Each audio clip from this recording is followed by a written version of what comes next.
Hi everyone, this is Cindy with the Holistic View, and I'm here today with Nicole Reilkoff. We're at the Montreal Queen Elizabeth Hospital.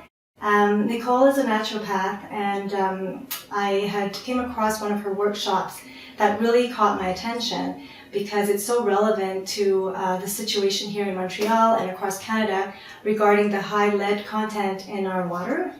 I know that the mayor of Montreal had pledged to spend over $550 million in the next 10 years or so to replace all the lead pipes, but that's still 10 years down the road, and it's a gradual process.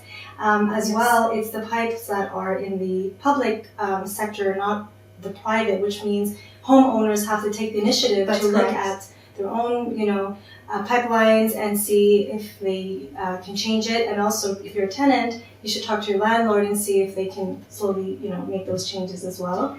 It's important. Yes. Yeah, and I've written letters to schools. If you have children in daycare, talk to the people at the daycare to see if they can get filtered water. And, so those are some ways that we can push for some change.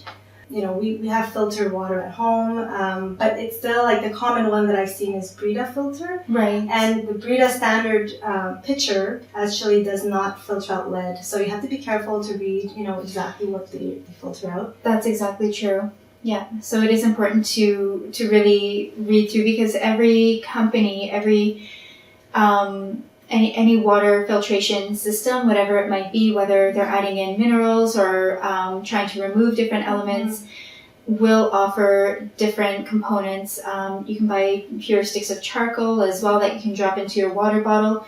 There's a lot of different options. Ultimately, it's to try to reduce your exposure to toxic elements as much as possible. Nicole has many different types of workshops to offer, but this one particularly I really wanted to share because it dives deep into looking at the body's constitution of minerals and heavy metals, and if there's lead, in the body, there's certain symptoms, and you can kind of detox and find a way to rebalance your body.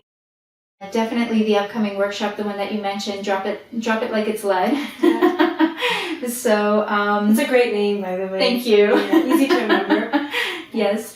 That came up because I have offered the hair heavy metal analysis test for a decade now.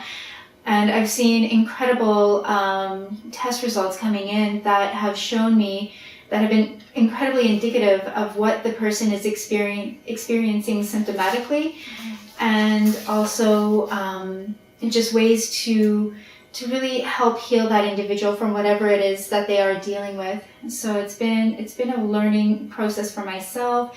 It's been really indicative of what's happening in the environment. Our politics are not separate from our health, so it does matter. It matters in terms of our community's health, within the schools, in our homes. So what are the symptoms of someone who would have too much lead in their body?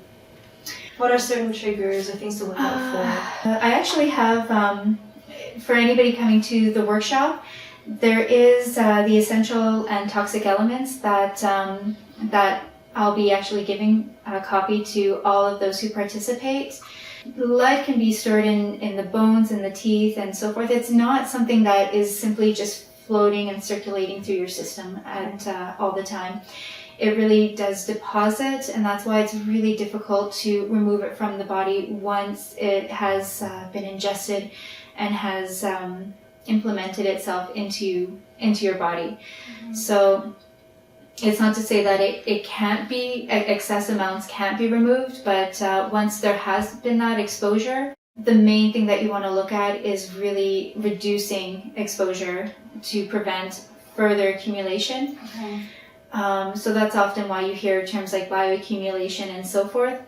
And the way that lead can really contribute to malaise, to not feeling well, can be through cramping. It can be through digestive upsets. There can also be issues involving cancer, for example. It's basically interrupting the system. It's interrupting the natural process of the body in terms of how it's able to eliminate toxins, in terms of how the body is able to really make a change towards a positive, towards healing, I guess I would say. So since it's stored in the bones, would you say it's riskier to try to remove that? It's more the approach of trying to stabilize and to reduce additional toxicity? Definitely, that's 100% key for when there is higher levels. The body will naturally, in and of itself, get rid of what it doesn't need. So when we are going through phases of detoxification and so forth, when we're giving our bodies exactly what it does need, we are able to eliminate what we don't need. There are chelating agents that can be incredibly effective for helping to really play an integral role in how the body is able to release and let go of what is potentially harmful. But the body is also inherently wise in keeping it from constantly circulating, because that would be more damaging. In the workshop, what needs to be done is basically working with the hair element analysis. I work with Rocky Mountain Analytical. They're an accredited lab in Alberta that they're fantastic. So I really enjoy working with them. The results that are given are very easy to read. They're very descriptive. They give fantastic information. And while lead will be simply one element that is tested and looked at, there is 45 different elements that are completely tested.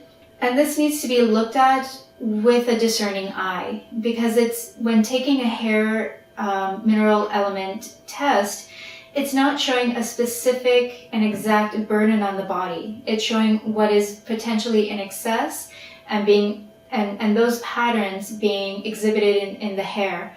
So it's not to say, oh, well, actually your lead levels are really, really high, so that reflects exactly what's happening inside your body. It's not the exact truth. It's taking a look at all the information presented and being able to draw a bigger picture from it. That's a really good point, because if you have a lot of aluminum, for example, some people with Alzheimer's or even autism, they show high levels of aluminum in the brain, but yet when you do a hair analysis, some will vary. Some will have less and some will have more, and they're wondering, well, that's the ability of the body to excrete it out. So how do you really discern what that means, that number means? But it's really to take a look at how the rest of the 45 or 44 elements are influenced. And I guess that's how you interpret the results. Exactly, because at that point I'm looking at all the essential elements, I'm looking at all the toxic elements, and also the ratios. So that really gives a clear picture for me to understand what's happening, how to really understand and interpret the results. Because that's really what it comes down to, is an interpretation, to understand the function of the adrenal glands, to understand if there's any correlation with gastric disturbances. That's when I can really kind of start to draw in, because I'm not using it as a diagnostic tool. I'm looking at it as a way of understanding the body a little bit better, to give a bit more direction on perhaps supplementation, food choices, lifestyle choices. So that's my main purpose of doing the workshop. And once a person has that information, then it's a lot easier to make changes, because that allows for the individual to really have an understanding of why they need to make changes and what to expect. So definitely doing the hair analysis one time will give an overall picture, which is fantastic.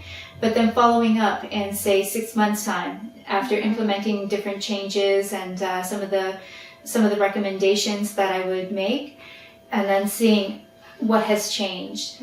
Have the levels decreased? Have certain elements increased? And I guess it's important to get the hair that's closest to the root, so you can see within the 6 months. Yes, exactly. Exactly, because for every centimeter of hair, that's going to be reflective of the last month. So the longer the hair, the longer the amount of time. So you really want, within a certain time frame, within the past 30 to 60 days. and to take it very close to the scalp.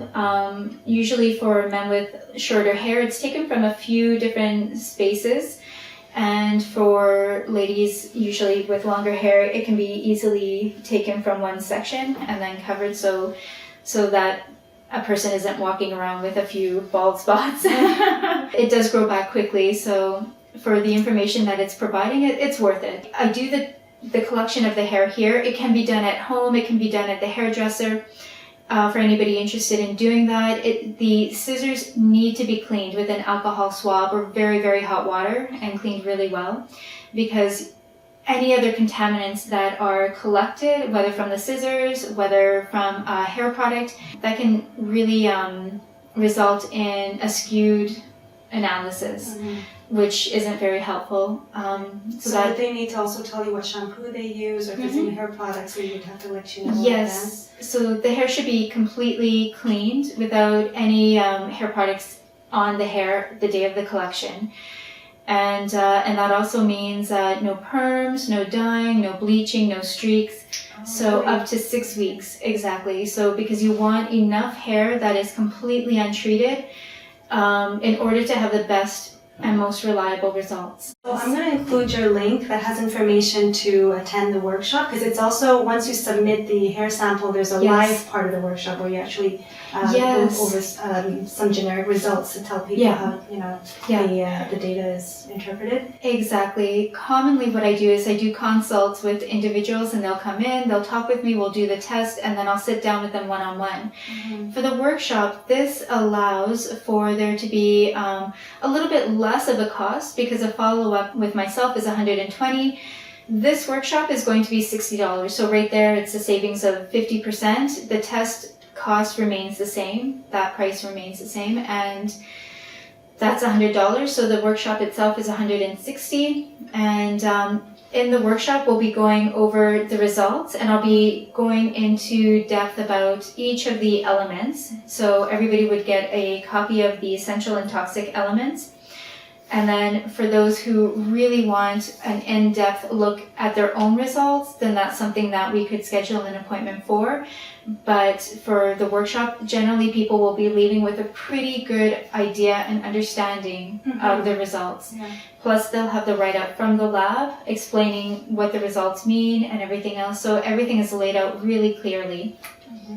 For anybody wanting to go much deeper and perhaps to do other testing for food sensitivity, hormonal testing, vitamin D testing, a fatty acid profile, and so forth, also genetics. So those are other tests that you also offer. It is exactly that. So if anybody else is interested in those, then they are always welcome to come in for another consult, and then we would take it from there. And that way I can give a much more in-depth understanding of that individual. So where they're coming from, their symptoms, their lifestyle, their family history, their health goals, and basically give a program, a protocol that they can implement and follow and work with. That sounds great. That's a very holistic approach. Take advantage of the workshops that are coming up, and again, if you miss the workshop, you can always come directly, right, to see Absolutely. Nicole. Yes. Thank you very much. Thank you, Cindy. Wonderful.